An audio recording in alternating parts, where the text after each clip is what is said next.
Hindi lahat ng yaman ay kumikislap. Sa bahay ng mga Valdez sa isang tahimik na subdivision sa may bandang Alabang, ang mga kristal na chandelier at malalaking salamin ay parang palamuti na lang sa isang pamilyang matagal nang natutong mabuhay sa ilalim ng bigat ng pangalan nila. Si Doña Adelaida Valdez, 67, ay nakaupo sa may bintana habang umiinom ng kape. Maayos ang buhok, simple ang suot, pero may otoridad ang bawat kilos. Hindi siya yung tipong bilyonarya na palaging nasa magazine cover. Mas gusto niyang tahimik dahil sa katahimikan niya, mas nakikita ang mga tao.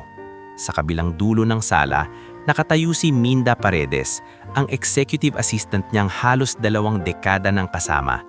Hawak nito ang isang folder na may label na Leandro, Personal. "Ma'am, maingat na," sabi ni Minda. "Tumawag po si Sir Leandro. Pauwi na raw po siya galing opisina. May dala raw siyang bisita." Umangat ang kilay ni Doña Adelaida. Bisita? O may ibabalitang mas mabigat pa dyan? Malamyos pero matalim ang boses. "Parang seryoso po, ma'am." Saglit na tumahimik ang matanda.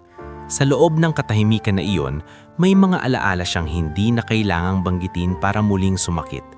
Ilang beses na siyang tinawag na matapang. Ilang beses na siyang pinuri sa pagiging matatag. Pero hindi alam ng marami, ang katapangan niya ay galing sa paulit-ulit na pagkabigo sa tiwala.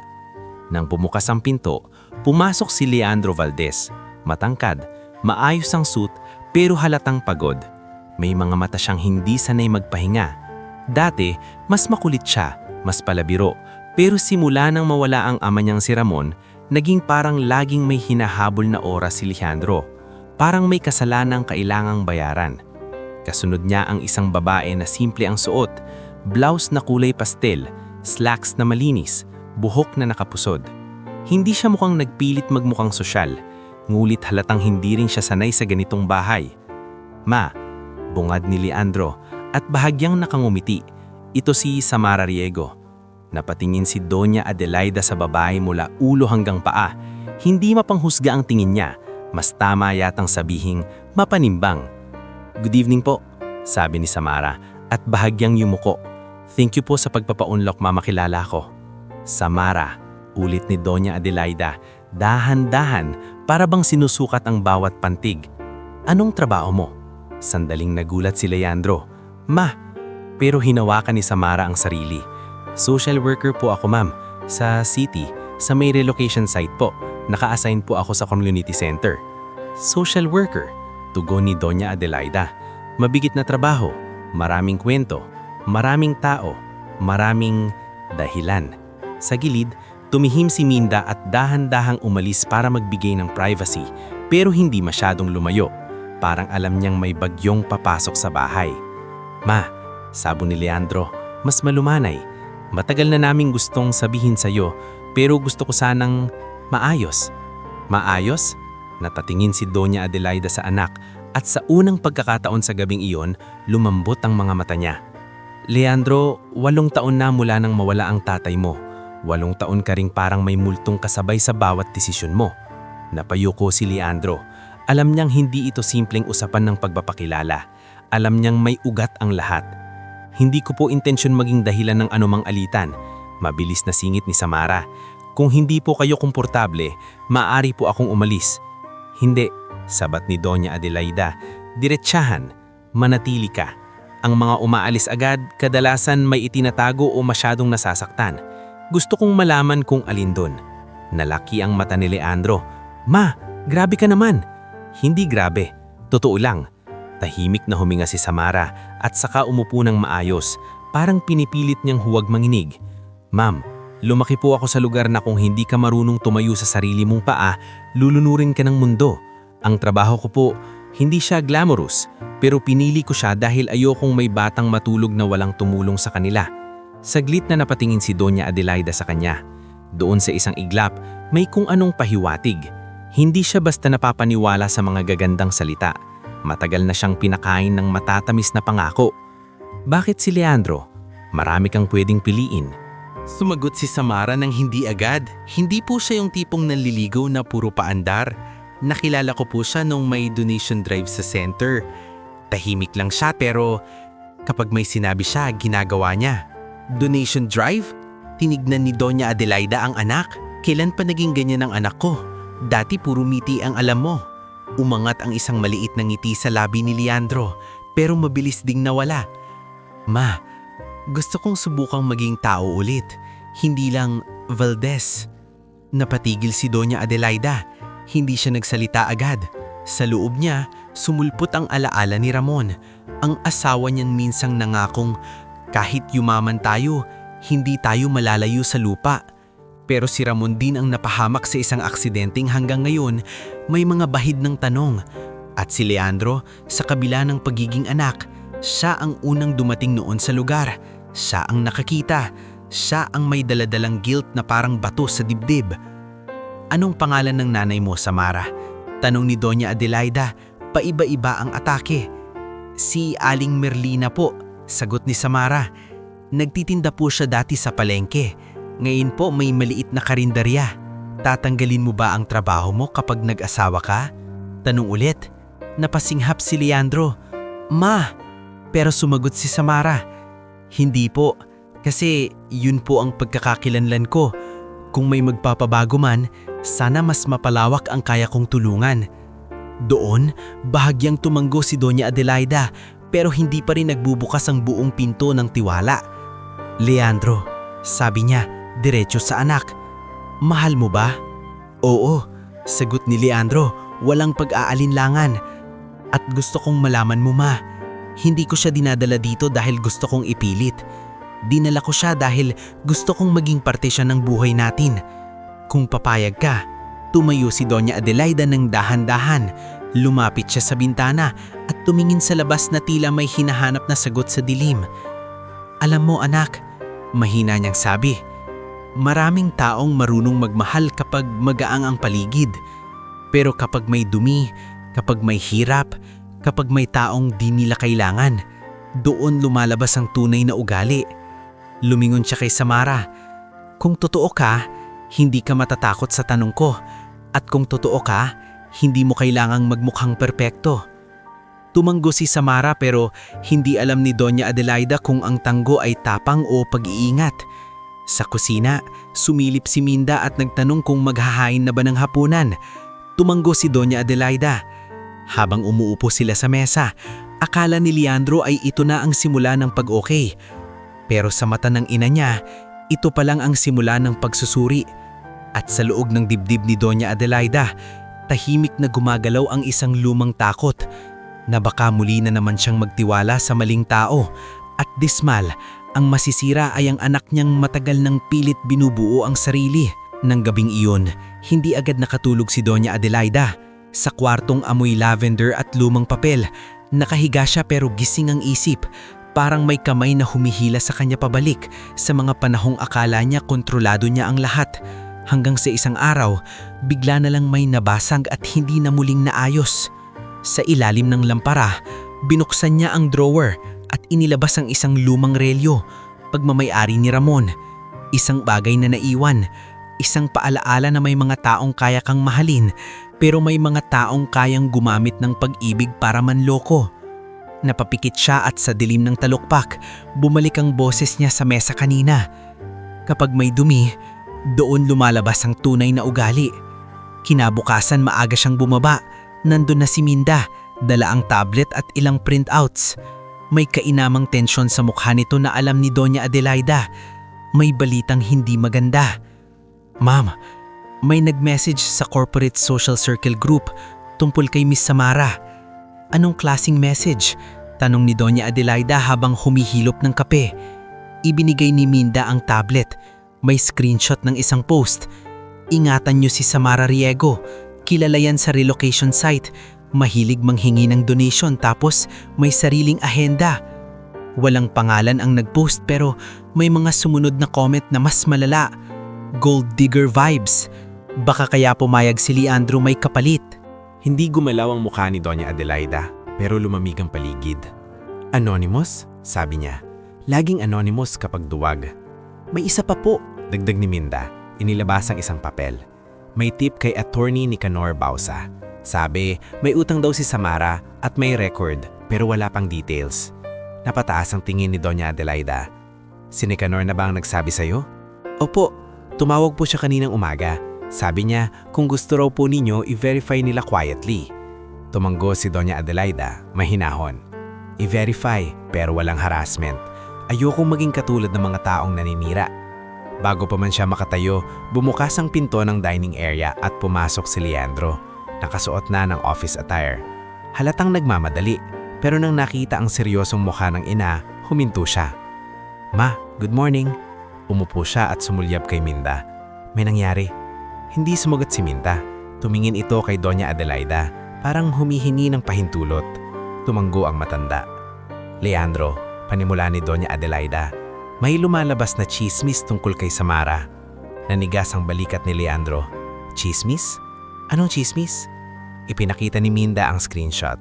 Habang binabasa ni Leandro, unti-unting kumunot ang noo niya hanggang sa napamura siya ng mahina. Sinong gumawa nito? Tanong niya, halatang pigilang galit. Hindi natin alam. Ang tanong anak, paano mo poprotektahan ang pangalan mo at ang kanya kung may gustong manira? Poprotektahan ko siya, ma, mariing sabi ni Leandro. At hindi ko hahayaang maging dahilan ng mga ganito para pagdudahan siya. Hindi umimik si Doña Adelaida. Hindi dahil hindi siya naniniwala, kundi dahil alam niyang may ibang laban pa rito. Laban sa sariling pagkilala ng anak niya. Laban sa mga taong nakangiti, pero may kutsilyo sa likod. Sa tanghali, dumating si Attorney Nicanor Bausa sa bahay para sa quick meeting. Hindi ito flamboyant, simple, maayos at may matang sanay magbasa ng tao. Mama Adelaida, Sir Leandro, diretso tayo. Anong alam mo? Huminga si Nicanor. May anonymous email na dumating sa legal department. Sinasabi na si Samara raw ay may utang sa ilang lending group at may incident sa relocation site na naging dahilan ng complaint. Pero wala pang docket number, wala pang dokumento. Kaya po, maaaring paninira lang. May suspects ka ba? Tanong ni Leandro. Sa ganitong level, madalas galing sa dalawang lugar, corporate circle o personal circle. Sumulyap si Nicanor kay Mama Adelaida. Kaya po iminumungkahi kong mag-ingat sa paligid. May mga taong gusto lang sumabit sa pangalan. Bago pa man umalis si Attorney Nicanor, tumawag si Leandro kay Samara. Hindi niya ito inutusan. Hinanap niya ito parang taong takot na mawala. Sam, mahinang sabi niya sa phone, may lumalabas na post tungkol sa'yo. Sandali mo nang walang sagot. Narinig lang ni Leandro ang maingay na background, parang nasa labas si Samara. Alam ko, sagot ni Samara, mas matigas ang tono kaysa dati. May nag-send din sa akin. Nag-message pa nga si Belle. Si Belle? Ulit ni Leandro. Yung friend mo? Oo. Sabi niya wag ko raw patulan kasi lalo lang lalala. Saglit na tumawa si Samara pero walang saya. Madaling sabihin yun kapag hindi ikaw yung binabato. Napalunok si Leandro. Asan ka ngayon? Pupuntahan kita. Wag muna, mabilis na sabi ni Samara. Nasa community center ako. May meeting kami para sa feeding program. And ayokong makita ako ng mga tao na parang nagpapakandong sa yaman mo habang may issue. Napahigpit ng hawak ni Leandro ang phone. Hindi ka nagkakandong, Sam. Partner kita. Partner pero ang mundo, iba ang tingin, sagot ni Samara. Tapos may mga tao talagang naghihintay lang na madapa ka. Sa relocation site, hindi lang online ang chismis. May mga bulong sa gilid ng sari-sari store. May mga matang sumusunod kay Samara kapag dumadaan siya. Pero may mga taong kabaliktaran, mga taong kilala siya bago pa man lumabas ang pangalan ni Leandro. Sa community center habang nag-aayos si Samara ng listahan ng beneficiaries, lumapit si Nurse Elenita Suyo, dala ng isang paper cup ng tubig.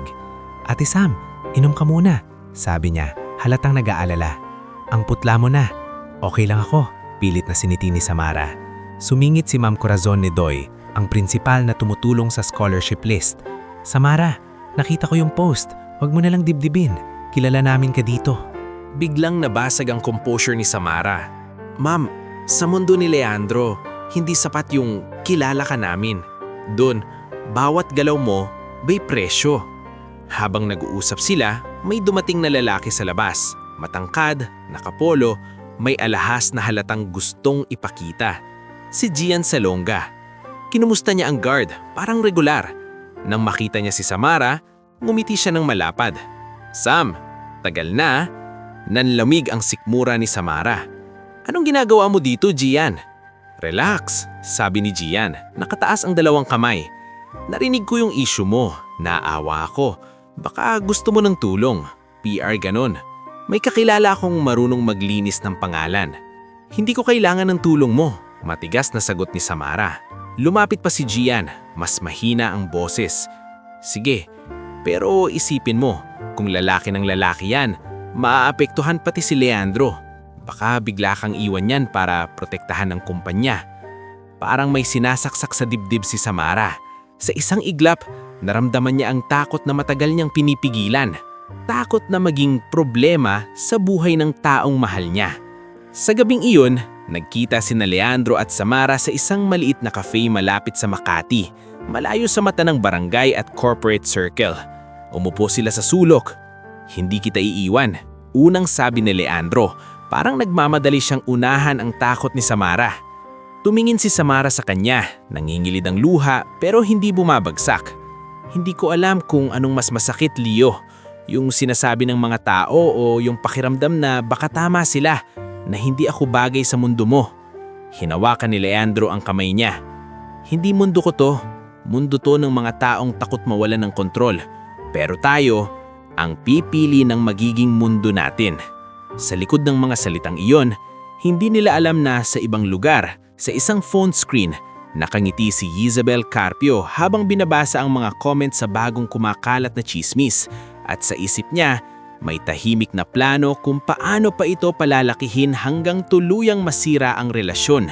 Samantala, sa bahay, nakaupo si Doña Adelaida at nakatitig sa bintana. Parang may dinidinig na hindi naririnig ng iba. Hindi niya kailangan pang makita si Belle o si Gian para malaman. May gumagalaw na mga kamay sa dilim at ang anak niya ang nasa gitna ng kanilang laro. Sa katahimikan ng opisina ni Doña Adelaida sa loob ng bahay, isang silid na amoy kahoy, tinta at lumang tagumpay. Naramdaman niyang mas malinaw ang tulog ng mga panganib kapag hindi mo pinapansin ang ingay ng mundo. Matapos ang gabing iyon na alam niyang may mga kamay sa dilim, hindi na sapat ang pakiramdam. Kailangan niya ng katotohanan. Hindi yung katotohanang dinadala ng chismis, kundi yung katotohanang lumalabas kapag walang kamera, walang glamour, at walang dahilan para magpanggap. Naupo siya sa harap ng mesa at tinawag si Minda Paredes. Pumasok ka. Utos niya sa intercom. Pagbukas ng pinto, si Minda ay agad lumapit, dala ang notebook na laging puno ng detalye. Ma'am, kumusta si Leandro? Tanong ni Doña Adelaida, hindi tumitingin sa kanya, pero ramdam ang bigat ng tinig. Halatang stress po, pero matatag. Pinoprotektahan niya po si Miss Samara. Yan ang ayoko. Hindi dahil ayokong protektahan niya ang babae. Ayoko dahil masyado siyang mabait kapag nagmamahal. At pag mabait ka sa maling tao, ikaw ang nauubos. Umupo si Minda sa tapat. Maingat. May gusto po ba kayong ipagawa? Tumigil ang kamay ni Doña Adelaida sa paghawak ng ballpen. Dahan-dahan siyang tumingin kay Minda na parang ipinapasa ang isang lihim na hindi basta pwedeng ipagsigawan. Gusto kong makita si Samara sa lugar kung saan hindi siya mag-aastang na maayos dahil may Valdez na nanonood. Gusto kong makita siya sa totoong mundo. Napalunok si Minda. Ma'am, ibig ninyong sabihin, susundan natin? Hindi susundan, sasalubungin ko.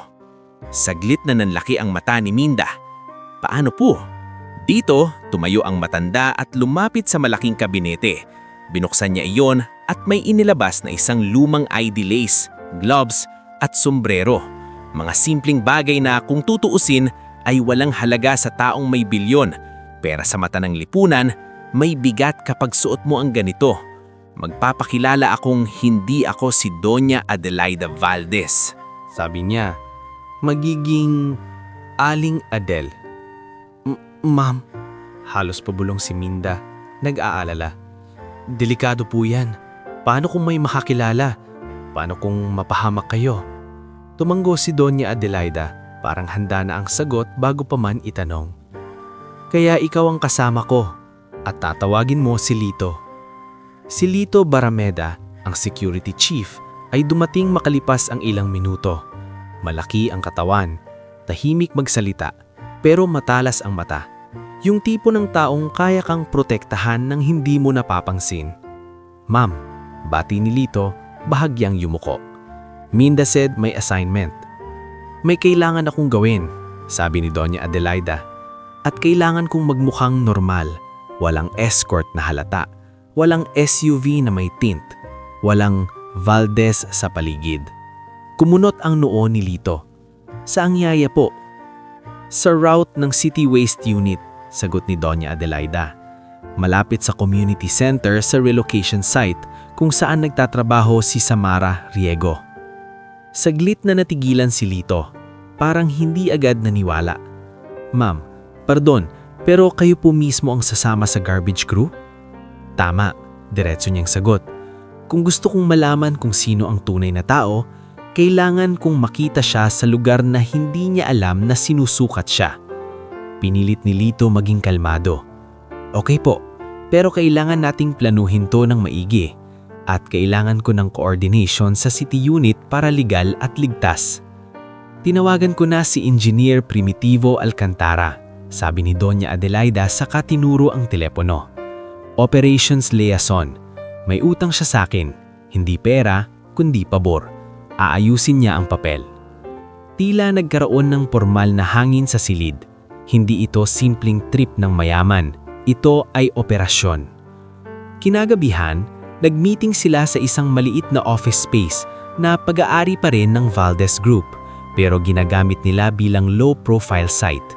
Naroon si Engineer Primitivo, lalaking nasa late 40s, may kumpiyansa ng taong sanay magpatakbo ng sistema. Ma'am Adelaida, sabi nito, nagulat ako sa request ninyo, pero doable. Kailangan lang natin ng proper coordination. Hindi pwedeng basta na lang kayong sumakay sa truck. Kaya nga nandito tayo. Ayokong may masaktan sa proseso. Ibinukas ni Engineer Primitivo ang folder. May unit po ang lungsod na may rotating volunteers sa waste segregation campaign. Pwede kayong ilagay bilang community observer na sumasama sa crew pero kailangan ng ID at uniform. Tumanggo si Doña Adelaida. Kukuha tayo. May isa pang issue, dagdag ni Lito. Paano kung makita kayo ni Sir Leandro o ni Miss Samara? Paano kung makarating sa media? Sumingit si Minda. Maingat pero firm. Ma'am, pwede tayong gumamit ng wig, mask at simple lang na damit. Walang make-up na halata. Kailangan din nating baguhin ang posture nyo. Kailangan maiba ang aura. Napangiti si Doña Adelaida ng kaunti. Ayan ang gusto ko sa iyo, Minda.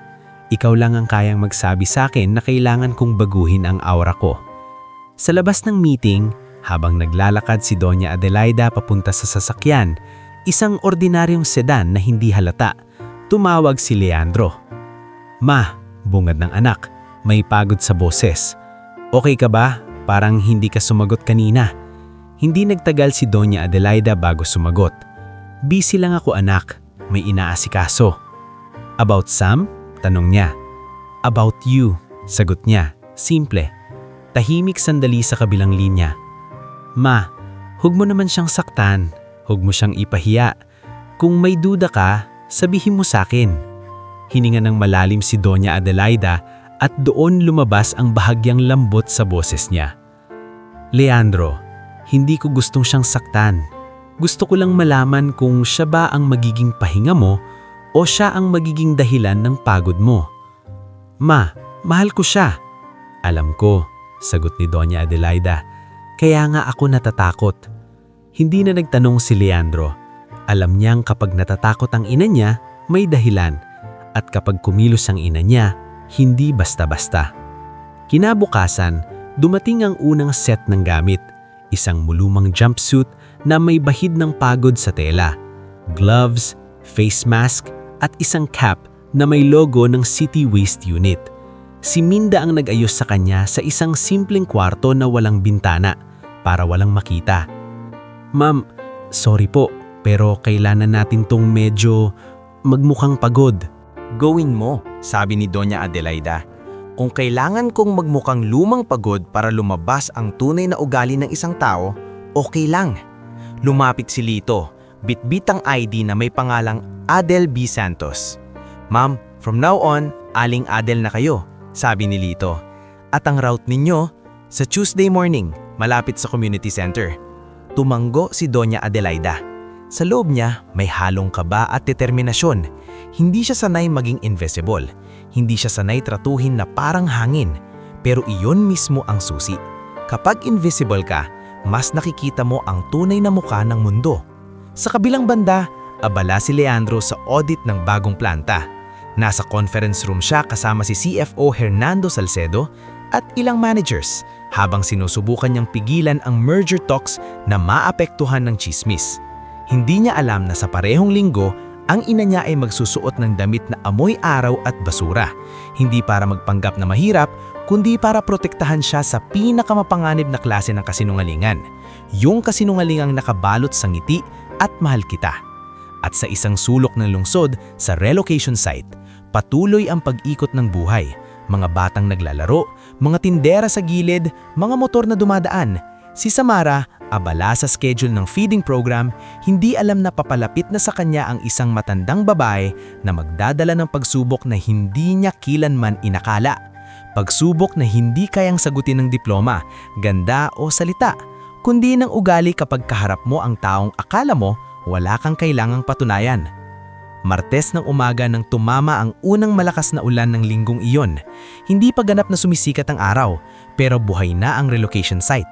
Mga tricycle na nag-aagawan ng pasahero, mga batang nakasombrerong manipis na kumakaway sa mga kakilala, at mga tindera sa gilid na nagsisindi ng kalan para sa lugaw at kape.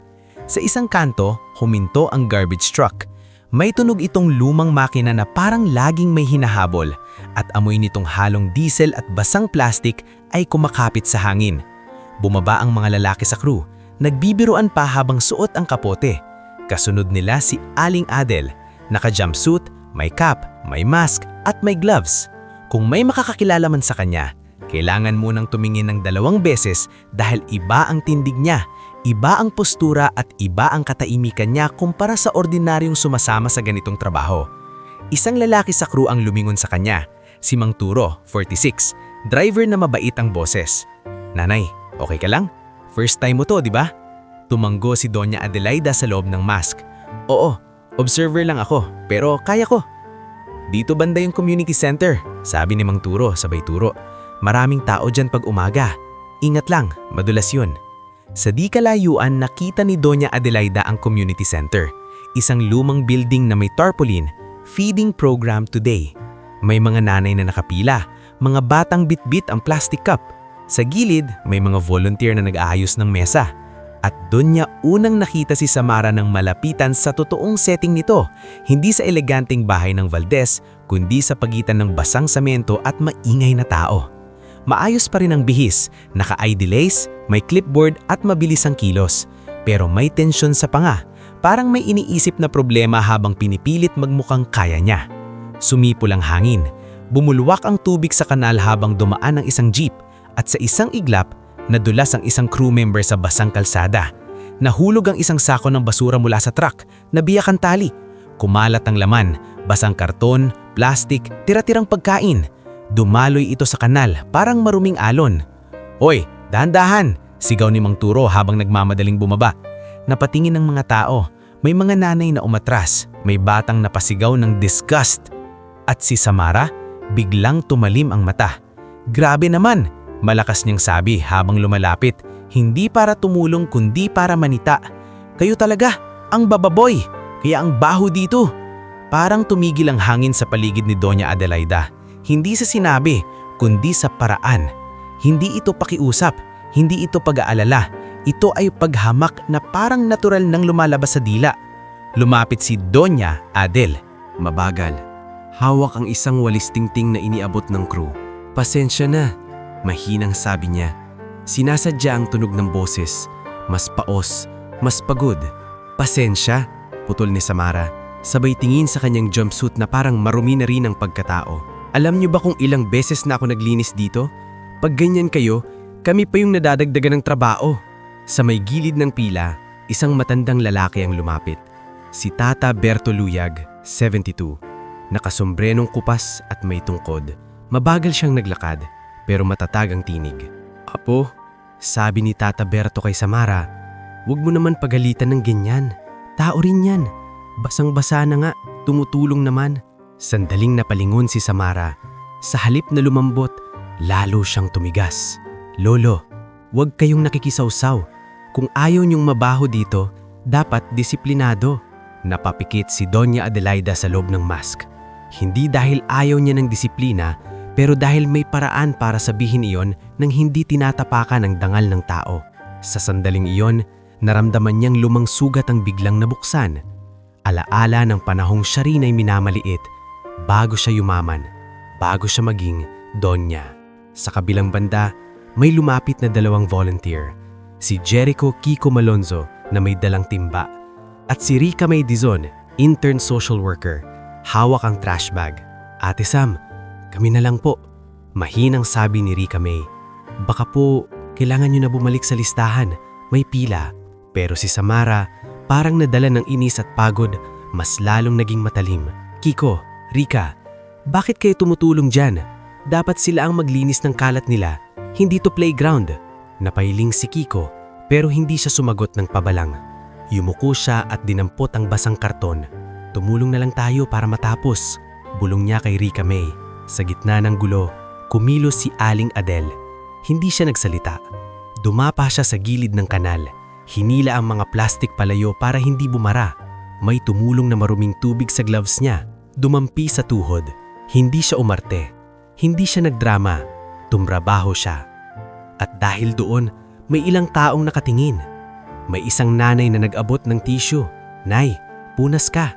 Mahinang sabi nito. Pero bago pa man makatanggap si Aling Adele, narinig niya ulit ang boses ni Samara. Mas mataas, mas may kontrol. Huwag niyo silang tulungan, sabi ni Samara, sa harap ng ilang nanay. Baka masanay yan, trabaho nila yan. Parang binuhusan ng malamig na tubig ang katahimikan. Hindi ang basura ang bumaho, kundi ang pagtingin sa tao. Doon dumating si Cap Denso Marapao, 44, naka-raincoat at may hawak na payong. Halatang galing barangay hall. Ano to? Tanong niya. Tumingin sa kalat, tapos kay Samara. Samara, okay ka lang ba? Oo, Kap, sagot ni Samara. Mabilis na inayos ang sarili. Parang biglang naalala na may posisyon siyang iniingatan. Pero kasi Kap, paulit-ulit na lang. Ang baho dito. Paano tayo unlad kung ganyan? Huminga si Cap Denso. Piniling kalmahin. Tama ka, pero hindi mo kailangan manigaw. Maayos ang pakiusap. Napatigil si Samara at saglit na kumislap ang pagkairita sa mata niya. Kap, kung maayos ang basura, wala tayong problema. Sa gilid, narinig ni Doña Adelaida ang isang batang bulong sa nanay. Ma, bakit galit si Ate Sam? Hindi sumagot ang nanay. Napatingin lang ito kay Samara, tapos kay Aling Adele, at parang biglang nagduda. Sa ilang minuto, natapos din ang paglilinis. Binalot ng crew ang natapon na basura, itinali ulit. Si Mang Turo lumapit kay Aling Adele. Pasensya na nanay. Nadulas si Junjun. Tumunggo si Aling Adele. Okay lang, nangyayari. Paglingon niya, nakita niyang umalis na si Samara pabalik sa mesa ng feeding program. Mabilis ang lakad, parang gusto nang kulimutan ng isena.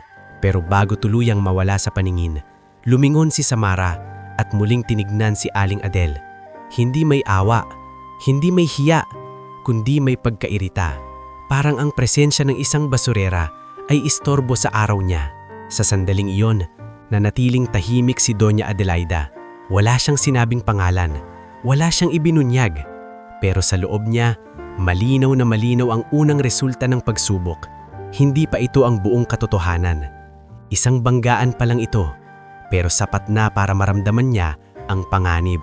Kung ganito si Samara sa taong akala niya ay walang halaga, Paano kapag tunay na napasok nito ang pamilya? At habang paalis ang garbage truck sa basang kalsada, si Aling Adele ay sumandal sandali sa gilid ng truck, nakatingin sa community center na unti-unting lumalayo. Sa ilalim ng mask, napakagat siya sa loob ng labi. Hindi dahil sa galit, kundi dahil sa sakit na hindi niya inakalaang mararamdaman niya ulit. Ang sakit na makita ang anak mo na maaaring ma-inlove sa isang taong sa unang subok pa lang hindi marunong marunong magbigay ng respeto sa kapwa, hindi umalis sa isip ni Doña Adelaida ang tingin ni Samara. Hindi dahil matapang, kundi dahil sanay itong tumingin sa tao na parang may ranggo. Sa biyahe pabalik ng truck, nakaupo siya sa gilid.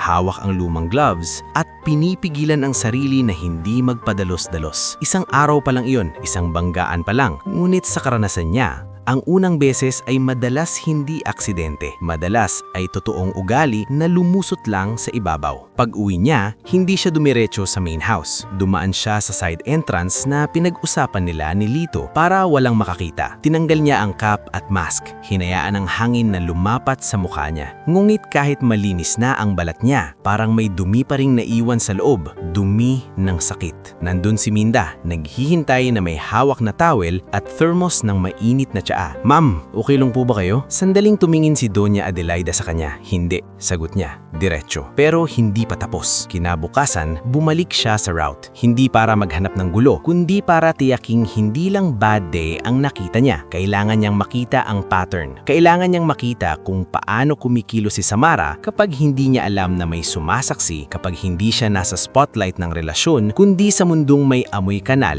at pawis. Sa pangalawang araw, mas maaliwaras ang panahon. Basa pa rin ang lupa pero hindi na malakas ang ulan. Sa tapat ng community center, may nagkukumpol na mga bata, hawak ng papel at lapis. May maliit na workshop pala, tinuturuan sila ng volunteer. Doon muling dumaan si Aling Adel, bit-bit ang maliit na trash picker at isang sako. Nang makita niya si Samara sa may gate, sinadya niyang lumapit ng dahan-dahan, parang isang taong naliligaw. Inday, paos niyang tawag. Saan po ba dito yung health desk? May tinuturo po kasi sa akin si nurse. Hindi pa siya natatapos, sumingit na agad si Samara. Walang tingin sa mata, parang abala. Dun sa kabila, huwag dito sa entrance, nakaharang ka.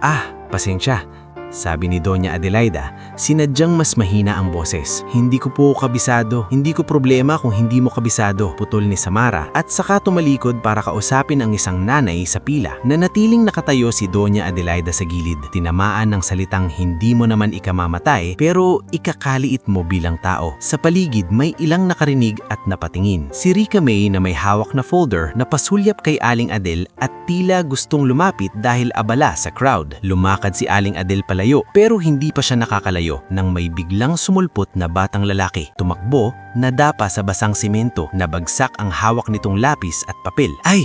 Sigaw ng bata. Napatigil si Doña Adelaida. Agad yumuko para pulutin ang gamit ng bata. Ngunit bago pa siya makaabot, may isang taong dumaan sa likod, si Samara. Sa pagmamadali, nasagi nito ang cart ni Aling Adel at sa isang iglap, tumapon ng laman ng maliit na timba na may maruming tubig sa tsinelas ng matanda. Aray! Mahinang ungol ni Doña Adelaida, hindi dahil sa makit, kundi dahil malamig at nakakagulat. Tumigil si Samara, tumingin sa natapong tubig, saka sa Aling Adel. Sandaling naghintay si Doña Adelaida. Ang simpleng, kakayang magpababa ng tensyon. Pero ang narinig niya ay, kasalanan mo yan, ang lapit-lapit mo kasi. Pwede ba gumilid ka? Parang may pako na tumusok sa dibdib ni Doña Adelaida. Hindi siya nag-react, hindi siya sumagot. Pinulot na lang niya ang papel at iniabot sa bata. O iha, iho pala, sabi niya sa bata. Mahinahon, tingat ka, madulas. Sumilip ang bata kay Samara tapos kay Aling Adel. Salamat po, Nay. Sa malayo, nakita ni Kap Denso ang pangyayari at lumapit, halatang namomroblema. Samara, sabi niya, mahina pero may diin. Kalmado lang, marami tayong tao ngayon. Suminghal si Samara. Kap, kung hindi sila nakaharang kung saan-saan, hindi tayo magkakabulo. Hindi sila, sagot ni Kap Denso. Pilit na kalma. Tao yan. Saglit na nagkaroon ng alon sa paligid. Mga mata, mga bulong. Sa gilid, nakita ni Doña Adelaida si Kiko na papalapit. Dala ang 2 bote ng tubig. Ate Sam, pabulong ni Kiko. Okay lang po ba? Baka po medyo... Anong medyo? Putol ni Samara. Kiko, wag kang makialam. Alam mo namang pagod na ako sa kalat nito. Hindi sumagot si Kiko, pero nakita ni Doña Adelaida ang pagbagsak ng balikat nito. Parang batang napagalitan kahit tama naman ang intensyon. Nang palaim na si Samara, sinadya ni Aling Adel na lumapit muli. Hawak ang tsinelas na basa pa rin. Inday, hindi ko naman sinasadya. Nagtatanong lang po ako kanina. E di magtanong ka sa iba. Mabilis na sabi ni Samara, hindi lumingon. Hindi ako information desk para sa lahat ng dumadaan. Sa sandaling iyon, may nag-abot ng tissue sa Aling Adel. Isang nanay, payat at halatang galing sa puyat. "Nay," sabi nito, "punasan niyo ko. Ang bastos naman nung panina." Bago pa man makasagot si Doña Adelaida, narinig niya ang boses ni Samara sa kabilang side ng gate. Malakas, para marinig ng iba. "Huwag niyo sang tulungan, baka masanay yan, trabaho nila yan." Parang biglang tumigil ang paghinga ng ilang tao. May mga nanay na nagkatinginan. May batang napatingin sa Aling Adel na parang nagtatanong kung bakit may ganitong nangyayari. Sa gilid, si Rica May ay napalapit na, hindi na napigilan. "Ate Sam, hindi po kasi masamang tumulong. Wala naman pong mawawala." Napalingon si Samara at sa unang pagkakataon, tumalim ang mata niya kay Rica May, hindi sa Aling Adel. "Rica, intern ka pa lang. Huwag kang masyadong pa-ideal. Dito sa totoong buhay, kailangan matuto ang mga tao sa consequences." "Pero ate," nanginginig ang boses ni Rica May. "Consequence ba yun? Yung mawalan ng dignidad?" Tumahimik sandali ang paligid. Si Capdenso napatingin kay Samara. Parang nag-iisip kung paano siya pagsasabihan nang hindi masisira ang buong programa. Si Doña Adelaida naman nakatayo lang, tahimik. Hindi siya pwedeng magsalita ng masyadang malalim dahil isang maling salita pwedeng mabunyag siya. Ngunit sa loob-loob niya mas lumilinaw ang larawan. Hindi ito simpleng stress, hindi ito simpleng pagod. Ito ay pag-uugaling lumalabas kapag may kapangyarihan ka sa isang lugar, kahit maliit na kapangyarihan lang. At mas delikado yon dahil kapag napasok ni Samara ang mundo ng Valdez, lalaki ang kapangyarihang iyon. Pagdating ng tanghali, habang pabalik sa truck ang crew, narinig ni Doña Adelaida ang mga bulong ng ilang kao sa gilid. Mga sari-sari store vendor, mga tambay. "Dati okay yan si Ate Sam, pero ngayon parang ang taas na masyado. Baka dahil sa boyfriend niya, yung Valdez." At doon, sa huling bulong na iyon, napapikit si Doña Adelaida. Dahil alam niyang kung totoo man, mas masakit. Dahil ang anak niya ang posibleng naging dahilan kung bakit umangat ang ulo ng babaeng ito at kung paano nito tinatapakan ang iba. Bago siya sumakay sa truck, nakita niya na may isang estudyanteng babae sa kanto. Hawak ang cellphone, nakatago ang pagvideo sa likod ng payong. Isang mabilis na sulyap lang, pero sapat para malaman ni Doña Adelaida ang panganib. May nagre-record. At kapag may nagre-record, hindi na ito simpleng pagsubok. Ito ay magiging apoy na pwedeng sunugin ang pangalan ng lahat, kay Samara, kay Leandro at sa Valdez mismo. Pagdating ni Doña Adelaida sa low-profile na kwarto na ginagamit nila ni Minda kung may operasyon, di niya agad tinanggal ang gloves. Nakaupo lang siya sa silyang plastic, tahimik, habang ang tunog ng electric fan ay parang humahagod sa tensyon ng dibdib niya. Hindi niya kayang kalimutan ang huling sulyap niya sa payong, dun sa estudyanteng babae na may cellphone nakatago ang pagde-record. Isang simpleng video lang sana iyon sa mata ng iba, pero para sa kanya, iyon ang posibleng meet siya ng apoy. "Minda?" mahina niyang tawag. Agad lumapit si Minda Paredes, dala ang isang maliit na pouch ng alcohol at tissue. "Ma'am, nakita ko rin po, yung nagvi-video." Tumanggo si Doña Adelaida. Hindi na to tungkol sa pagsubok lang. Kapag lumabas ang video, mawawala sa kontrol ang kwento. "Paano po natin pipigilan?" tanong ni Minda. Hindi agad sumabot si Doña Adelaida. Sa halip, dahan-dahan niyang tinanggal ang cap, saka ang mask. Lumitaw ang mukha niyang pagod, pero matatag. "Hindi natin pipigilan ang mundo, Minda. Ang gagawin natin, handa tayong saluhin ang anak ko kapag bumagsak ang lahat." Samantala, sa relocation site, umiikot na ang video kahit hindi pa napopost. Ang estudyanteng babae pala ay si Trixie Lontok, 19, kilala sa barangay bilang masipag mag-vlog ng mga ganap at issue sa community. Sa maliit na kwarto niya, nakaupo siya sa harap ng lumang laptop. Paulit-ulit pinapanood ang clip. Si Ate Sam na nagmamalakas, si Aling Adel na tahimik at ang mga mata ng tao na nagkakatinginan. Nagring ang phone ni Trixie. Tumawag sa messenger si Yazabel Bel Carpio. "Trixie," masiglang bungad ni Del. Parang matagal nang magkakilala kahit hindi naman. "Nakita ko yung story mo kanina sa feed. Ikaw ba yung nag-video nung sa community center?" Napakunot na o si Trixie. Oo ate, pero hindi ko pa ina-upload. Iniisip ko pa kung okay lang. Uy, huwag kang matakot. Mabilis na sabi ni Belle, may lambing sa boses. Alam mo minsan, kailangan lang ng tao ng reality check. Tsaka public service to, di ba? Para matuto yung mga nasa posisyon na maging maayos. Pero ate, social worker yun. Baka masira trabaho niya. Humina ang tawa ni Belle, kunwari nag-aalala. Ay oo, gets ko. Pero isipin mo rin yung mga tinatapakan niya, yung mga garbage collector, yung mga nanay. Sila ba may proteksyon? Wala. At saka, hindi mo naman babanggitin buong pangalan, di ba? Pwede blurred. Ang mahalaga, lumabas yung totoo. Trixie na patingin sa screen, nag-aalangan. Baka naman kasi bad day lang. Doon pumasok ang mas tusong tono ni Belle, hindi na masyadang masaya, mas seryoso. Trixie, honest ako yung taong ganyan, hindi yan one time. Kapag nakalusot, uulit at uulit. Tulungan mo kaming itama, tulungan mo ang community. Hindi alam ni Trixie na sa likod ng mga salitang iyon, ang kami ni Belle ay hindi community, kundi ang sariling inggit. Isang inggit na matagal nang nilulunok sa tuwing nakikita niyang si Samara ang pinipili ni Leandro, samantalang siya, lagi na lang friend. Pagkababa ng tawag, nag-message si Belle. Send mo muna sa akin yung preview. Tutulungan kitang ayusin caption para hindi ka mapahamak. At dahil gustong maging responsable, sinend ni Trixie ang preview kay Belle. Sa kabilang dulo, ngumiti si Belle habang pinapanood ang clip. Ayos, bulong niya sa sarili. Konting tulak pa tapos. Habang lumalaki ang usok sa relocation site, may isa pang apoy na sinisindihan, si Gian Salonga. Naghintay siya sa labas ng community center hanggang matapos ang meeting ni Samara. Nang lumabas si Samara, halatang pinipigil ang stress, agad siyang sinilubong ni Gian na may dalang iced coffee na parang alay. Sam, sabi niya, malumanin kunwari, hindi ako kaaway mo. Gusto kitang tulungan. Hindi ko kailangan, pero mas mahina kaysa dati. Pagod na pagod siya at alam ni Gian iyon. Lumapit si Gian, binaba ang boses. May kakilala ako sa PR, mura lang.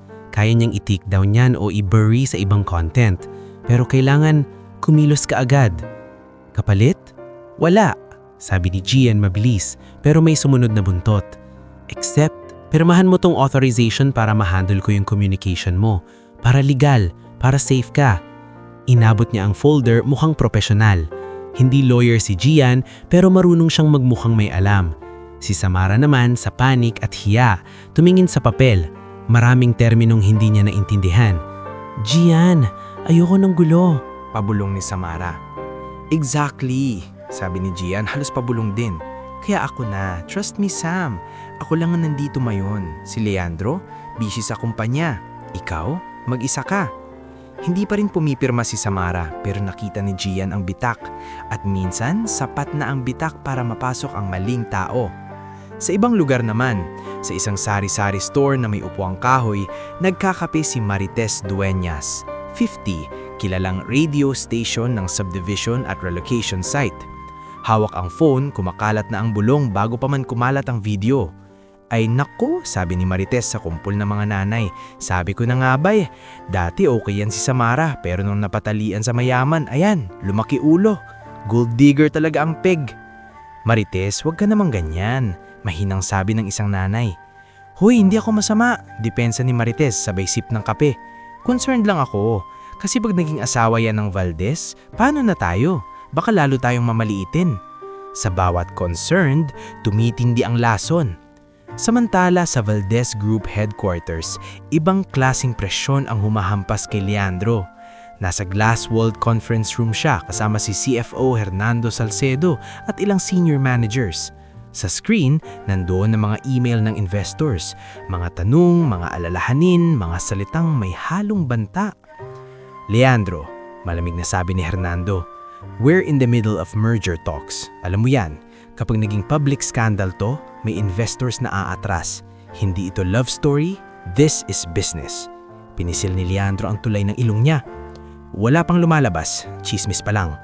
Chismis ang pinakamabilis kumalat, balik ni Hernando. At kapag kumalat, mas mabilis ang damage kaysa sa correction. Kung hindi mo maaayos to, I will recommend to the board na i-freeze muna ang mga public-facing roles mo. Parang sinuntok sa sikmura si Leandro. You're threatening me? I'm warning you, sagot ni Hernando, walang emosyon. Protect the company, kahit masakit. Paglabos ni Leandro sa meeting, nanginginig ang kamay niya sa inis at pagod. Tinawagan niya si Samara, pero hindi sumasagot. Tinawagan niya ulit. Voicemail. Sa ikatlong beses, sumagot si Samara, pero mahina ang boses, parang nasa labas. Leo, sabi ni Samara, halos pabulong. Hindi ako okay. Nasaan ka? Mabilis na tanong ni Leandro. Pupuntahan kita. Huwag, sagot ni Samara, nanginginig. May inaasikaso lang akong papers. Tulong ni Gian. Biglang tumigas si Leandro. Bakit si Gian? Bakit hindi mo sinabi sa akin? Dahil busy ka. Sumabog si Samara, saka biglang humina. Pasensya, hindi ko alam. Natatakot ako. Ayokong maging dahilan ng problema mo. Sam, listen, mariing nasabi ni Leandro, pilit kalmado. Huwag kang pipirma ng kahit ano, lalo na kung si Gian ang nagbigay. Tumahimik si Samara sa kabilang linya. At sa katahimikan na iyon, naramdaman ni Leandro ang bangin, puso sa isang kamay, kumpanya sa kabila. Sa parehong oras nakaupo si Doña Adelaida sa bahay, tahimik na nakatingin sa mga dokumentong pinadala ni Attorney Nicanor, mga initial verification, mga timestamps ng posts, listahan ng posibleng sources. Hindi siya umiiyak, hindi siya nagagalit ng lantaran, pero ang bawat pahina na binabasa niya parang pinapatibay ang desisyon sa loob niya. Lumapit si Lito Barameda. Ma'am, may report po. Kumakalat na raw yung clip. Hindi pa full upload pero may mga nag-forward. Tumanggo si Doña Adelaida. Hayaan mo, pero bantayan mo si Leandro. Ma'am, ibubunyag niyo na po ba ang sarili niyo? Tanong ni Lito. Dahan-dahan niya itinasang tingin ni Doña Adelaida. Hindi pa. Kapag ibinunyag ko ngayon, iikot ang kwento sa akin. Gusto kong umikot sa katotohanan, sa ugali, sa mga taong naninira at sa anak kong kailangang mamulat. Huminga siya ng malalim. Sa labas, tahimik ang gabi. Pero alam niya, sa bawat cellphone screen, sa bawat bulong ni Marites, sa bawat caption na inaayos ni Belle at sa bawat papel na ipinapapirma ni Gian, umiikot na ang gulong.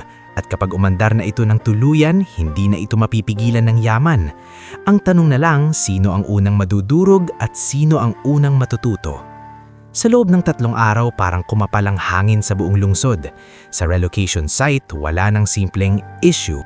May mga nagbubulungan, may mga nagkakampihan, at may mga taong biglang nagiiwasan. Sa corporate world naman, ang pangalan ni Leandro ay umiikot na sa mga boardroom na parang usok na hindi mo mahawakan pero nakakasulasok. Nang araw ng engagement dinner, hindi na ito dapat simpleng hapunan. Ito ay naging entabladong hindi nila pinili, pero dito haharapin ang katotohanan. Sa isang pribadong function hall sa BGC, nakaayos ang mesa na parang perpekto ang buhay. Puting tela, orchid centerpiece, malalambot na ilaw.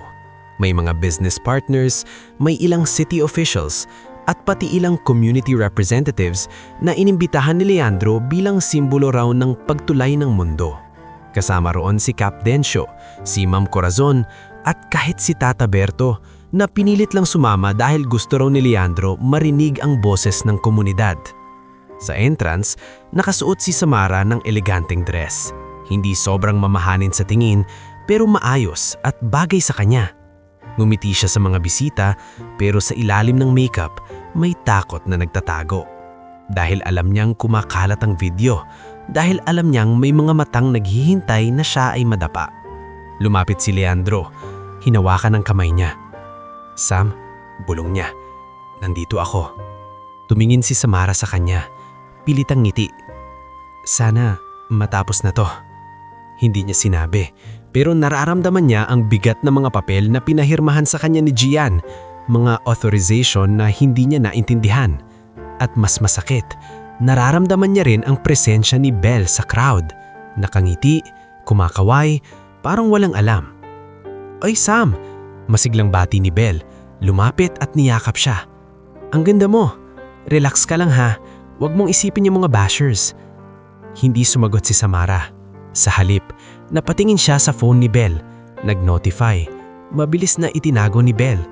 Isang iglap lang iyon pero sapat para maramdaman ni Samara ang kakaibang lamig. Sa kabilang gilid, nakaupo si CFO Hernando Salcedo, nakikipag-usap sa dalawang investor. We need stability, narinig ni Leandro sa pagdaan. This family brand is built on control. Pinilit ni Leandro wag pansinin, ngunit sa likod ng mata niya, sumisigaw ang tanong, hanggang kailan ako pipili sa pagitan ng puso at kumpanya? Nang magsimula ang program, tumayo ang MC. May mga salitang love, legacy, partnership. Pumalakpak ang mga tao. May champagne na umikot at saka bumukas ang pinto. Pumasok si Doña Adelaida Valdez.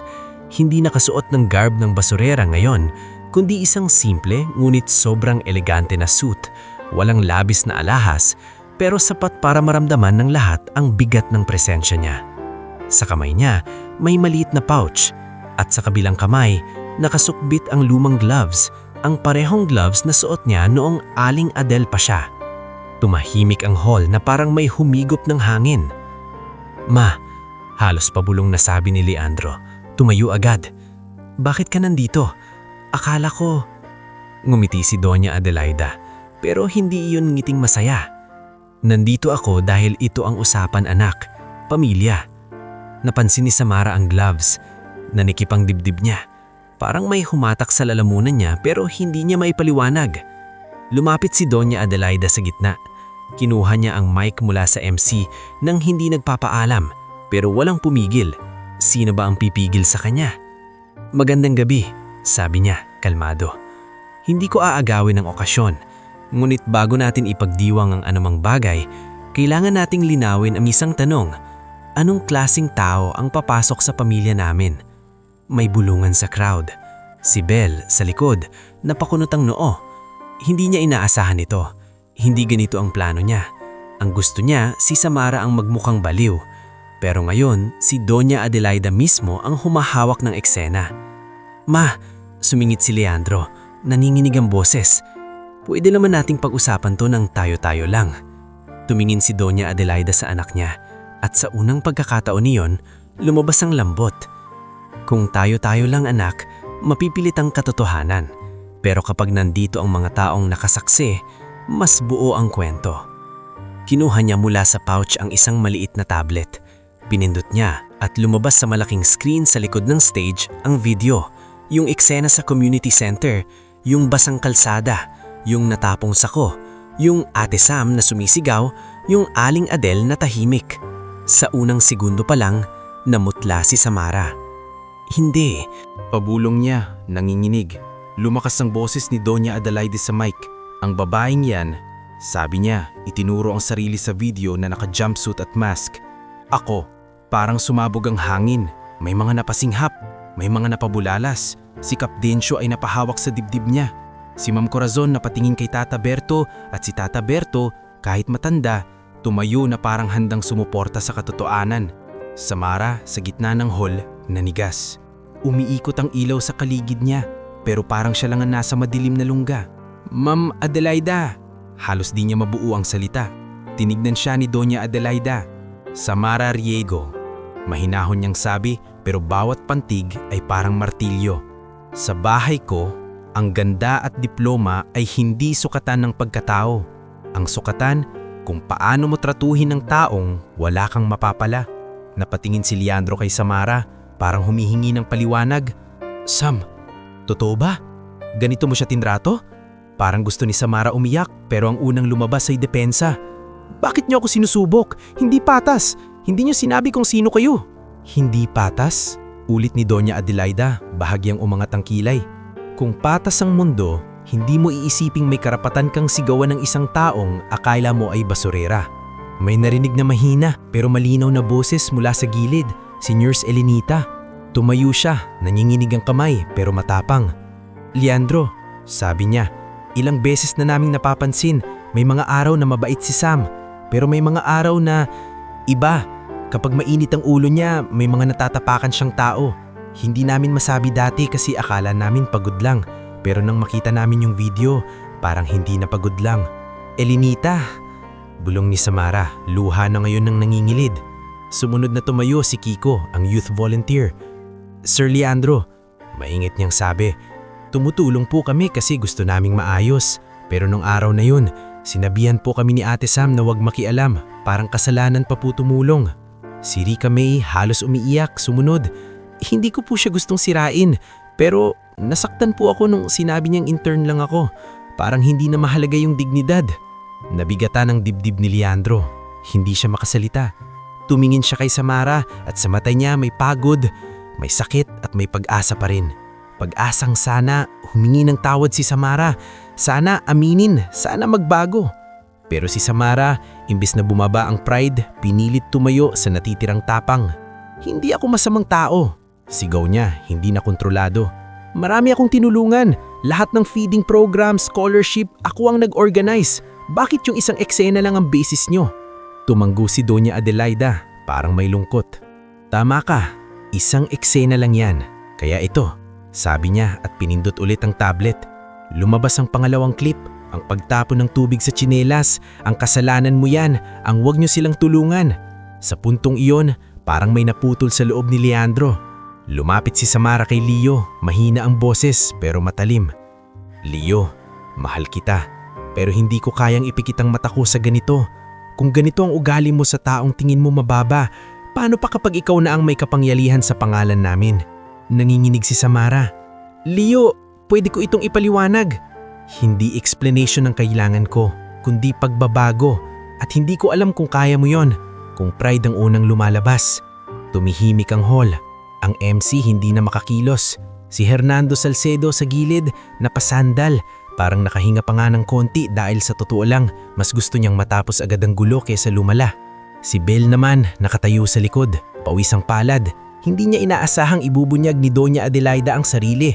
Hindi niya inaasahan ng kwento ay magiging mas malaki kaysa sa cancel Samara. At sa gitna ng lahat, si Samara. Hindi na alam kung saan lulugar. Ang mundo niyang pinaghirapan biglang gumuguho sa harap ng mga taong hindi niya akalaing magiging saksi. Dahan-dahang ibinaba ni Doña Adelaida ang mic. Lumapit siya kay Leandro at hinawakan ng balikat nito. Anak, mahinang sabi, hindi ito para ipahiya ka. Ito ay para iligtas ka. At sa isang napakabigat na katahimikan, alam nilang lahat. Matapos ang gabing ito, wala nang babalik sa dati. Pagkatapos ng gabing iyon, parang may pader na bumagsak sa pagitan ng mga tao. At sa pagkakabagsak nito, lumantad ang mga mukha nilang hindi na pwedeng itago sa ilaw. Pag-uwi ni Leandro mula sa function hall, hindi siya dumiretsa sa kwarto. Dumaan siya sa sala ng bahay ng mga Valdez at naupo sa sofa na parang biglang nabigatan ang buto niya. Tahimik ang paligid pero ang dibdib niya maingay. Si Doña Adelaida nakatayo sa may bintana, nakatitig sa madilim na garden. Hindi siya umiiyak, hindi rin siya nagmamadali. Parang taong matagal nang naghanda sa sakit. Pero kahit handa, masakit pa rin. Ma, pause na tawag ni Leandro. Tapos na ba talaga? Lumingon si Doña Adelaida. Hindi pa anak. Ang ending ng isang gabi, simula pa lang ng mga bayarin. Napapikit si Leandro. Sa loob ng isip niya, umiikot ang mukha ni Samara. Ang paninindigan, ang depensa, ang pride. Hindi niya masabi kung galit siya o nasasaktan lang. Hindi ko alam kung paano ko siya iiwan. Amin ni Leandro, halos pabulong. Pero mas hindi ko rin alam kung paano ko ipipikit ang mata ko. Lumapit si Doña Adelaida at umupo sa tapat niya. Ang pag-ibig, sabi niya, hindi sapat kung hindi marunong respeto. Kapag pinili mo ang taong tumatapak ng iba, darating ang araw na ikaw ang tatapakan. Kinabukasan, hinarap ni Leandro ang pinakamahirap. Kinansela niya ang engagement at sinara ang pintong matagal niyang binubuksan para kay Samara. Hindi ito ginawa sa text, hindi ito ginawa sa public post. Pinili niyang harapin si Samara ng personal sa isang maliit na kafe kung saan sila unang nag-usap ng seryoso tungkol sa future. Dumating si Samara ng maaga, halatang walang tulog. Nangingitim ang ilalim ng mata pero nakataas pa rin ang baba kahit nanginginig ang mga daliri. Leo, bungad niya, kailangan nating mag-usap. Hindi mo pwedeng hayaan lang na ganun. Sam, putol ni Leandro, mahinahon pero matatag. Hindi ko hinayaan, pinakinggan kita. Pero ang pinili mo kagabi, depensa. Namula ang mata ni Samara. Hindi mo naiintindihan. Pagod ako. Nasa frontline ako. Araw-araw may problema, may reklamo, may batang gutom. Tapos isang mali ko lang. Hindi isang mali, sagot ni Leandro dahan-dahan. 2 video.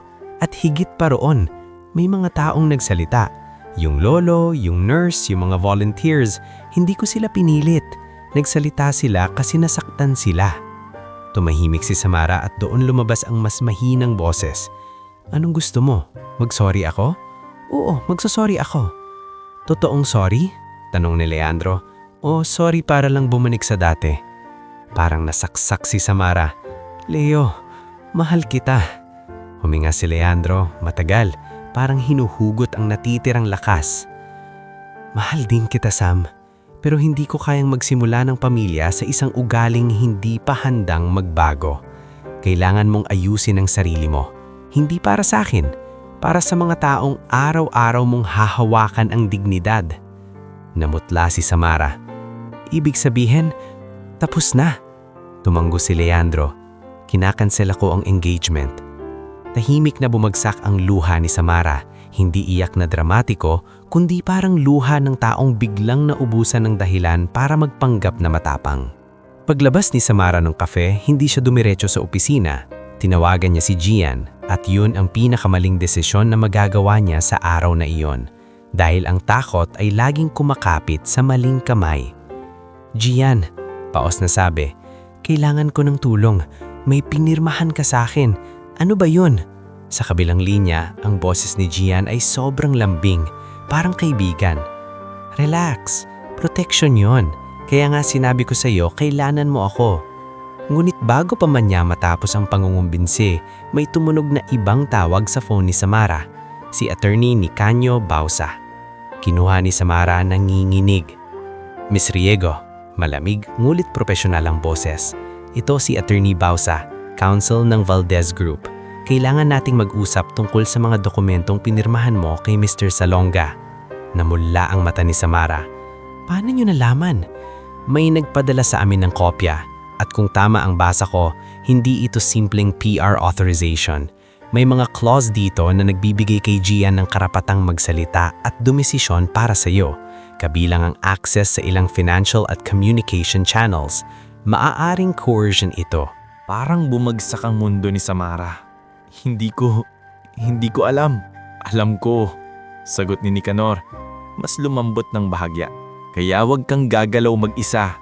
Kung gusto mong protektahan ang sarili mo, kailangan mong mag-file ng statement.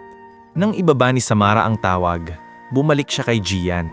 Pero ngayon, iba na ang tingin. Parang biglang nagising sa bangungot. Gian, anong ginawa mo? Nanginginig na tanong niya. Nagbago ang tono ni Gian. Hindi na lambing. Sam, wag kang OA. Tinutulungan kita. Kung wala ako, masisira ka. Masira na nga ako. Pabulong ni Samara. At mukhang ikaw pa ang tumutulak. Sa oras ding iyon, kumilos si Doña Adelaida. Hindi para durugin si Samara, kundi para pigilan ng mas malaking kasiraan. Sa utos niya, inayos ni Attorney Nicanor ang legal na hakbang. Kinuhanan ng affidavits ang ilang biktima ni Gian sa ibang proyekto at pinatibay ang kaso ng estafa at coercion. Lumabas sa background check na may history si Gian ng panlalamang sa mga taong nasa alanganin. Ilang araw lang, sumiklab ang balita sa maliit na bilog ng city. May inaresto si Gian Salonga matapos magsampa ng reklamo ang 2 pang babae at isang maliit na supplier na niloko niya sa kontrata. Hindi ito pang national headline, pero sapat para kumalat sa mundo ni Samara na parang apoy. Sa kabilang dulo naman, si Isabel Bel Carpio, na akala niya ligtas siya sa dilim, ay nabuking sa pinakasimple at pinakasakit na paraan. Si Trixie Luntok, ang vlogger, nagpanik nang makita ang gulo, at sa takot na madamay, inamin niya kay Cap Dencio na si Bel ang nag-udyok sa kanya kung paano i-caption at ipakalat ang video. Cap, iniiyak si Trixie. Sinabi niya, public service daw. Akala ko tama, pero parang ginamit lang ako. Nang makarating kay Bel ang balita, sinubukan niyang mag-deny. Pero sa office ng events company, may mga screenshots ng messages niya. Natanggal siya sa trabaho, hindi sa isang dramatic na eksena, kundi sa isang malamig na memo. terminated due to breach of ethical standards.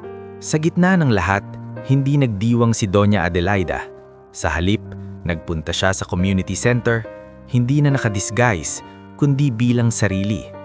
Kasama si Engineer Primitivo at Cap Dencio, nag-announce siya ng tulong, bagong waste bins, training para sa mga waste pickers, at scholarship funds para sa mga bata.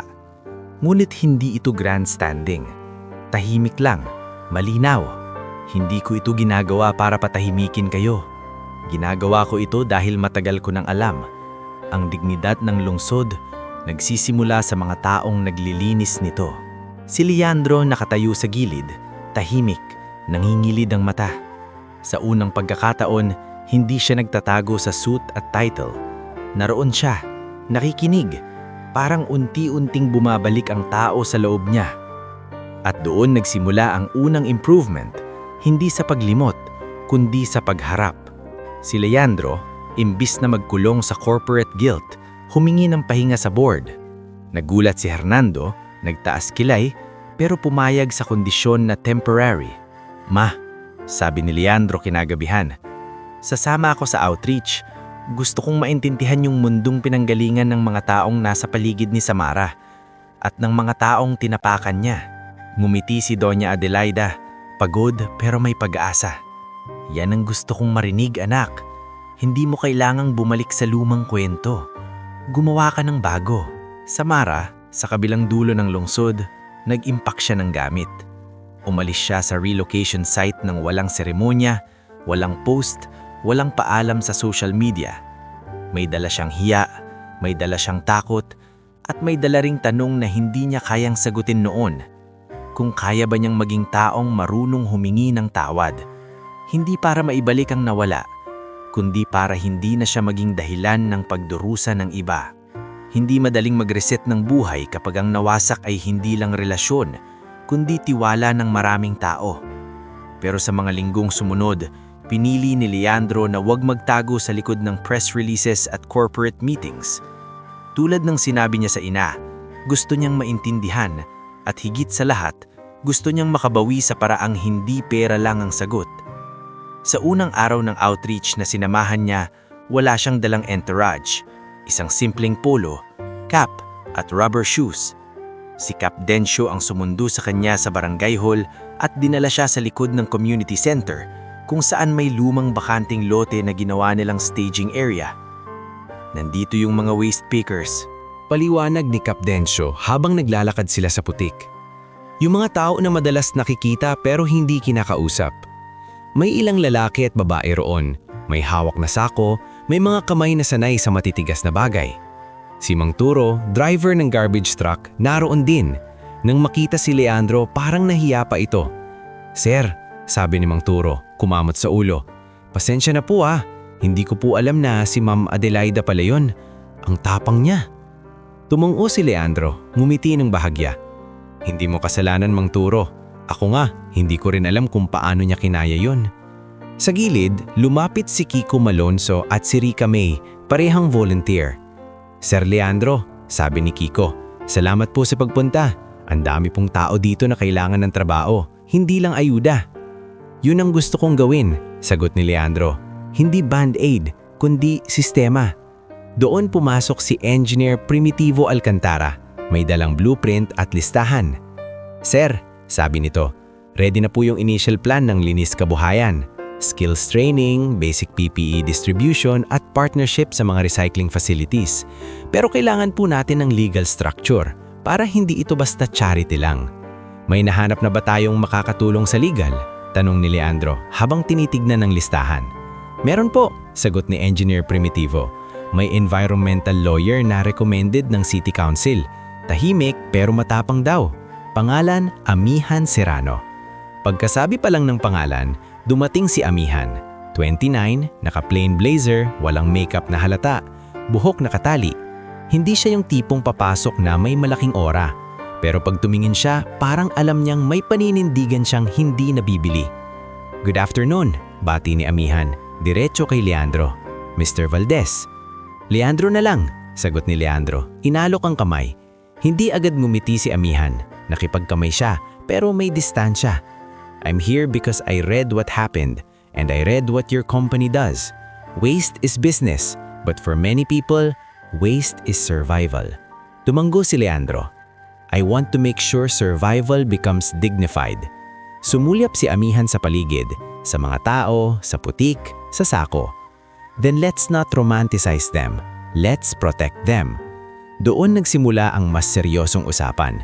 Health cards, hazard pay, proper contracts at kung paano iiwasan na magmukhang ginagamit lang ng Valdez Group ang mga mahihirap para sa PR. Si Doña Adelaida kahit hindi palaging present sa field ay laging updated kay Minda at Lito.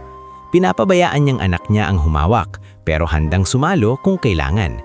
Sa isang meeting sa maliit na conference room ng Barangay Hall, nagsalita si Amihan ng malinaw. Kailangan natin ng MOA sa City Waste Unit, sabi niya, nakaturo sa papel. At kailangan may grievance mechanism. Kapag may supervisor na abusado, may mapupuntahan sila. Paano kung tututo lang ibang contractors? Tanong ni Capdencio. Then we show them that ethics is cheaper than scandal. Sagot ni Amihan, walang kaarte-arte. Napangiti si Leandro ng bahagya, unang beses sa matagal na panahon. You talk like someone who has seen too much. Because I have, sagot ni Amihan. My father was a garbage collector, died from an infection. Walang PPE, walang HMO, kaya ayokong maulit. Natahimik si Leandro, biglang naging personal ang usapan. Hindi na ito project lang. Habang lumilipas ang mga buwan, unti-unting umandar ang linis kabuhayan. Nagkaroon ng orientation session sa community center, pinangunahan ni Nurse Elenita at Ma'am Corazon. Si Tata Berto, kahit matanda, nagiging moral compass sa mga pagpupulong, laging paalala na ang tao ay tao kahit anong trabaho. Anak, sabi ni Tata Berto kay Leandro, minsan nagkita sila. Hindi mo kailangang maging santo, kailangan mo lang maging makatao. Yun ang sinusubukan ko, Tay. At sa salitang Tay, parang may bahagi ng puso niyang gumaan, parang pinagbigyan niya ang sarili na muling maging anak, hindi lang executive. Sa bahay naman, si Doña Adelaida ay unti-unting natutuhang huminga ng mas maayos. May mga gabi na nakikita ni Minda na nakatitog pa rin sa lumang relyo ni Ramon, pero hindi na tulad dati na puno ng galit. May halo ng kapayapaan. Ma'am, sabi ni Minda isang gabi, parang mas magaan na kayo. Umiling si Doña Adelaida. Hindi magaan, mas malinaw lang. Sa kabilang dulo ng bansa, si Samara ay nasa isang shelter sa isang malayong lungsod. Nakasuot ng simpleng t-shirt, walang ID lace, walang posisyon. Wala ring kakilala. Para siyang nilunod ng sarili niyang hiya. Ngunit dahil sanay siya sa hirap, hindi siya tuluyang lumubog. Naging volunteer siya sa women's shelter. Nagbuhat ng kahon ng relief goods. Naglinis ng sahig. Isang araw, may batang babae roon na ayaw kumain. Lumapit si Samara, mahinahon. Kain ka na, sabi niya. Hindi commanding, hindi mataas ang tono. Hindi mo kasalanan yung nangyayari sa'yo. Bakit ka mabait? Tanong ng bata, biglang tumingin sa kanya. Hindi agad nakasagot si Samara. Sa isip niya, sumulpot ang mukha ni Aling Adel, ang basang tsinelas, ang salitang, huwag niyo silang tulungan. Napalunok siya. Kasi, dati hindi ako ganito. Mahina niyang sagot. At ayokong manatiling ganon. Unti-unti, natuto siyang humingi ng tawad sa maliliit na paraan. Hindi sa social media, kundi sa araw-araw. Sa pag-abot ng tubig, sa pag-ayos ng kumot, sa paghingi ng pasensya kapag may nasabi siyang mali. Dahan-dahan niyang tinanggap na ang pagbabagong hinihingi ng mundo ay hindi isang dramatic apology, kundi paulit-ulit na pagpili. Sa Valdez Group, habang nagsisimula ng bumalik si Leandro sa corporate role niya, mas madalas nakasama sa meetings si Amihan, hindi bilang dekorasyon, kundi bilang kritikal na boses. May mga pagkakataon na nagtatalo sila ni Leandro sa budget, sa timeline, sa priorities. Hindi pwedeng PR first, sabi ni Amihan minsang nagtaas ng boses. Kapag may photo op pero wala pang PPE, hypocrisy yun. Sumagot si Leandro, pagod pero firm. At hindi rin pwedeng perfect ang lahat bago tayo gumalaw. People need help now. Nagkatitigan sila. Tapos, imbis na mag-away, natahimik sila. Parehong alam na parehong silang tama sa magkaibang anggulo. Doon nabuo ang respeto. At sa respeto, unti-unting sumisik ang isang bagay na hindi nila pinapangalanan. Isang hapon, matapos ang field visit, naglakad sila ni Leandro sa gilid niyang lote. Tahimik lang. "Leandro," biglang sabi ni Amihan, "hindi ako nandito para palitan si Samara sa buhay mo." Tumingin si Leandro sa kanya, nagulat. "Hindi ko rin hinahanap yon." Tumango si Amihan, "Good, kasi ang gusto ko lang, kung magtatrabaho tayo, walang personal na utang na loob. Dapat prinsipyo." Ngumiti si Leandro, pagod pero totoo. "Principle it is." Sa malayo, si Doña Adelaida, nang malaman ng dynamics nila, hindi niya ito binigyang kulay agad. Hindi siya nag-udyok, hindi siya nang himasok. Ang mahalaga sa kanya, ang anak niya ay natutong magtayo ng buhay na hindi nakasandal sa takot. At sa bawat programang natatapos, bawat PPE na naipapamahagi, bawat pamilyang nabibigyan ng trabaho, dahan-dahang nabubuo ang bagong kwento. Isang kwentong hindi na umiikot sa kahihiyan ng nakaraan, kundi sa paninindigang kaya palang ituwid ang mali. Kahit mabagal, kahit masakit, basta tuloy-tuloy. Hindi napansin ni Leandro kung kailan eksaktong naging tuloy-tuloy ang pagbabago. Siguro dahil ang totoong pagbabago, hindi sumisigaw, hindi nagtitrending. Lumalalim lang araw-araw hanggang sa isang umaga, magigising ka at mararamdaman mong hindi ka na pareho sa dati. 2 taon nang lumipas mula nung gabing nabasag ang engagement dinner. Sa panahong iyon, ang Linis Kabuhayan Program ay hindi na basta proyekto. Naging sistema, naging kultura.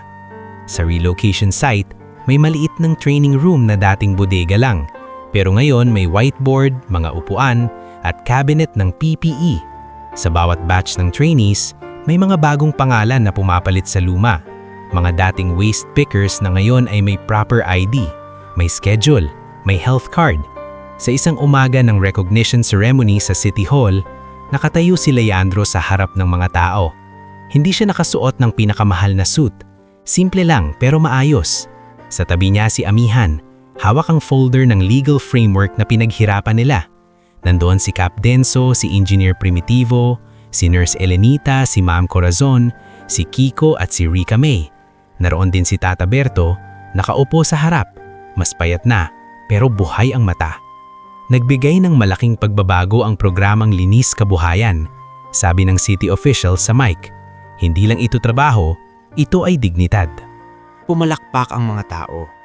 Ngunit sa gitna ng palakpakan, si Leandro ang unang tumingin sa mga taong dati niyang hindi nakikita. Si Mang Turo, si Junjun na ngayon ay crew leader, at ilang nanay na dating tahimik lang sa pila. Pagkatapos ng awarding, lumapit si Tata Berto kay Leandro, bit-bit ang tungkod pero matatag ang paglakad. "Anak," sabi niya, "tandaan mo, hindi ka lang binigyan ng palakpak ngayon, binigyan ka ng tiwala. Mas mabigat yan." Tumanggo si Leandro. "Opo tay, hindi ko po sasayangin." Sa gilid, si Doña Adelaida ay dumating ng hindi dinadalang spotlight. Nakasimple lang, pero ramdam pa rin ang bigat ng pangalan. Nilapitan siya ni Minda, dalang maliit na envelope. "Ma'am, ready na po yung papers," sabi ni Minda. Tumanggo si Doña Adelaida. Hindi siya umakyat sa stage. Hinayaan niyang si Leandro ang tumanggap ng parangal. Ngulit sa loob ng dibdib niya, may tahimik na pag-iyak na hindi lumalabas. Pag-iyak ng isang ina na nakitang ang anak niya, sa wakas, ay humihinga na hindi puro guilt. Kinagabihan, sa bahay ng Valdez, may simpleng hapunan. Walang media, walang bisita. Pamilya lang at ilang taong naging parte na ng kwento. Si Minda, si Lito, at si attorney ni Canor na dumaan lang para mag-abot ng update. "Bukas," sabi ni Doña Adelaida habang nagbubukas ng folder. "Ipapasa ko na sa iyo ang mas malaking bahagi ng pamamahala." Napatigil si Leandro sa pag-inom ng tubig. "Ma, hindi ba maaga?" Umiling si Doña Adelaida. "Hindi, matagal na ma. At may kondisyon." Napangiti ng bahagya si Leandro. "Alam ko na yan, may lecture na naman." hindi napigilan ni Minda ang maliit na tawa. Si Doña Adelaida sa unang pagkakataon sa matagal na panahon, tumawa rin. Maikli lang pero totoo. Hindi lecture. Sabi niya, kasunduan. Ang yaman ng Valdez, hindi lang dapat sa shareholders, dapat sa mga taong bumubuo ng lungsod.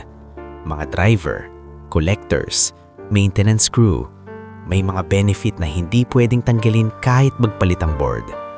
Sumingit si Attorney Nicanor. Ma'am, naka-include po yan sa revised corporate policy at nakalock po ang provisions. Tumanggo si Doña Adelaida. Good. Tumingin si Leandro sa ina. Ma, salamat. Hindi agad sumagot si Doña Adelaida. Sa halip, hinawakan niya ang kamay ng anak niya. Isang bagay na hindi niya dalas gawin dati dahil akala niya ang lambing ay kahinaan. Leandro, sabi niya, mahina. Hindi mo kailangang maging Ramon. Hindi mo kailangang bayaran ang kasalanang hindi mo gusto. Ang kailangan mo, maging mas mabuti sa kaya mo. Namasa ang mata ni Leandro. Sinubukan ko, ma. Alam ko, sagot niya. Sa kabilang panig ng kwento, may isang taong matagal na nilang hindi nababalitaan. Si Samara. Sa loob ng 2 taon, hindi siya nagpakita. Hindi humingi ng pabor sa Valdez. Hindi nagparamdam sa Valdez. Sa shelter sa malayong lungsod, unti-unti siyang naging regular staff. Hindi dahil sa galing sa salita, kundi dahil sa pagiging consistent. Tahimik na trabaho, tahimik na paghingi ng tawad sa mundo, paramitan ng gawa. Ngunit may mga sugat na hindi gumagaling kung hindi mo hinaharap ang pinanggagalingan. Isang buwan pagkatapos ng city recognition, may public forum ang lungsod tungkol sa dignified waste management at community programs. Narawan din si Amihan, Cap Dencio at mga community reps. Habang nagsasalita si Leandro tungkol sa grievance mechanisms, may isang babaeng nakatayo sa likod ng hall. Naka-plain blouse, buhok nakapusod, walang alahas, walang makeup na halata. Tahimik lang. Parang gustong umastras anumang oras. Si Samara. Nakita siya ni Nurse Elenita at napahawak sa bibig. Si Sam. Bulong niya kay Ma'am Corazon. Ma'am Corazon napatingin at halip na magalit, lumambot ang mata. Hayaan mo siyang magsalita kung handa na. Nang matapos ang presentation, may open mic para sa community voices. Tahimik ang hall nang lumapit si Samara. Narinig ang mga bulbol pero mas mahina na kaysa dati. Mas marami nang nakakaintindi na ang tao minsan bumabagsak bago matuto. Humawak si Samara sa mic, nanginginig ang kamay. Tumingin siya kay Doña Adelaida at kay Leandro sa harap. Magandang araw po, paus niyang sabi. Ako po si Samara Riego. Parang may alon ng tensyon. Si Leandro napatingin sa kanya. Hindi galit, mas parang pagod na alaala. Huminga si Samara at sa pagkakataong ito, walang depensa. Hindi po ako nandito para humingi ng balik. Nandito po ako para humingi ng tawad. Napapikit siya, parang hinuhugot ang lakas. Nung panahon na may posisyon ako, akala ko may karapatan akong manita ng manakit. Akala ko, kapag pagod ka, pwede mong ibuhos sa iba. Mali ako. Tumingin siya kay Doña Adelaida. Ma'am Adelaida, hindi ko po alam noon na kayo yun. Pero kahit hindi po kayo yun, mali pa rin. Tao po kayo. Tao po sila. May mga mata sa crowd na umiiyak, hindi dahil sa drama, kundi dahil bihira ang totoong pag-aamin. Si Doña Adelaida tahimik lang. Hindi niya agad binigyan ng kapatawaran na parang libreng candy. Pero hindi rin niya pinahirapan. Tumayo siya, kinuha ang mic sa isa pang staff, at nagsalita ng hindi nagmamadali. Samara, sabi niya, malinaw. Ang paghingi ng tawad ay simula, hindi dulo. At ang pagbabago, sinusukat sa araw-araw. Kung totoo ang sinabi mo, Ipagpatuloy mo. Hindi para sa amin, para sa sarili mo. Tumanggo si Samara. Luha ang tumulo. Opo. Pagkatapos ng forum, hindi lumapit si Samara kay Leandro para humawak ng kamay o magpaawa. Lumapit siya ng maingat, parang taong alam na may hangganan. Leo, mahina niyang sabi. Salamat kasi kahit nasaktan ka, hindi mo ako sinira sa public. Sana maging masaya ka. Tumingin si Leandro sa kanya, matagal, bago sumagot. Sam, sana maging maayos ka. Yun lang. Sa gilid, si Amihan nakatingin, tahimik. Walang selos sa mata niya, kundi respeto sa proseso. Nang maglakad sila ni Leandro palabas, mahina niyang sinabi, "That took courage." "Not the kind I needed before," sagot ni Leandro.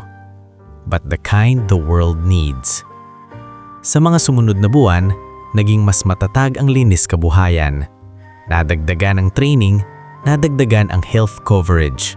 Si Kiko naging youth coordinator. Si Rica may naging permanent staff. Si Tata Berto, bago tuluyang humina ang katawan, nakitang maayos ang direksyon at namatay siyang may ngiti sa labi. Alam na may naiiwan siyang aral. Sa isang tahimik na araw, bumalik si Doña Adelaida sa garden kung saan siya madalas tumingin sa dilim dati. Ngayon, maliwanag ang hapon. Lumapit si Leandro, may dalang kape para sa kanya. "Ma," sabi niya, "anong pakiramdam mo?" Tumingin si Doña Adelaida sa anak niya. "Pakiramdam ko? Sa wakas, hindi lang pera ang ipapamana ko." At sa simpleng sagot na iyon, natapos ang kwento. Hindi sa pagbalik ng lumang pag-ibig, kundi sa pagbuo ng mas matinong mundo, kung saan ang respeto ay hindi pinipili, at ang yaman ay hindi dahilan para maging bulag sa dignidad ng kapwa.